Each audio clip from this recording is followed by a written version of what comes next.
So, in the Haggadah, we have a passage that speaks about the four sons. כנגד ארבעה בנים דברה תורה. אחד חכם, אחד רשע, אחד תם, ואחד שאינו יודע לשאול. Now what's interesting is that all of these questions that are asked, they really don't seem to answer the questions that are actually posed. The Torah has these questions mentioned and gives us a different answer than what were answered in the Haggadah. Now the text, the way we have it in front of us, is kind of something that morphed over time. The first time it appears is in a Gemara Yerushalmi, actually, and it appears later in the Mechilta to Parashat Bo. But the way that we have it today, by the time the Geonim came around, it solidified. Now, what I want to focus on really is the answers that we give to the Chacham and to the Rasha. Now, they both seem to use the words lachem, for you, meaning they're excluding themselves, but we answer the Rasha in such a harsh way. Now, one of the reasons we do, first of all, is that we look at the questions a little bit more carefully, and we see that the Chacham includes himself in Hamonai Elohenu. He says, our God. The Rasha never says that. Further, the Rasha never really asks any sort of a question. In fact, the Rasha is kind of making a declaration. And it's very interesting to notice, because when we answer him, we switch it into third person. It's as if we're not talking to him anymore. We're talking abstractly and hoping that he gets the message. And what message is that? Now the Chacham, when he asks us, Maha avodah hazot lachem, we look at what he says and we give him the end game. We tell him, we tell him a piece of halacha, that the whole reason for Yetziat Mitzrayim was bringing us to Eretz Yisrael, and the long game was keeping the Torah and the mitzvot in our own country. The Rasha, however, with his declaration, seems to be almost making a mockery of things. And when he says, Maha avodah hazot lachem, he's saying every year you go through this rigmarole of cleaning and preparing for this holiday.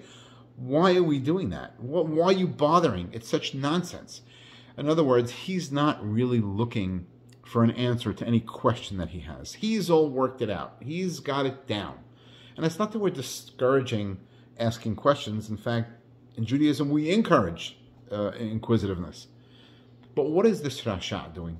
The Rasha is making a declaration. And he's basically telling you that everything that you do, all these preparations, are all nonsense. So our answer to him is, we're not engaging you at all. When you're sitting at a table and making a declaration, you are baiting us to say something that you could say some clever remark to. And that's not appropriate for the night that we're all sitting around the table. So what we tell this band of Rasha is very simply, there were people in Mitzrayim that were also evil, and they did not share in the Geulah, and they were cut out. They were excluded from the Exodus, and excluded subsequently, of course, from being part of the Jewish nation. Don't do anything that would cause us to exclude you. You're at the table, you're here, you're with the family. The Jewish nation has many different people, Hachamim, Risha'im, people that are tam, people that don't know how to ask questions. But the fact that you're here, we are simply telling you, right now is not the time and place, and we're not going to engage you. But don't you, evil child, do anything drastic that would cut you off. Your declaration is what it is. We hear it. We will engage it at a later time, not right now. Now, another very interesting point about these four sons, I think a very interesting point is that the words that are used, v'higadta, ve'amarta, all these things, or at petahlo, every child that we have is different. And not only is each child different, and each child requiring a different approach, Even individual children, individual students require different approaches at different times and at different stages.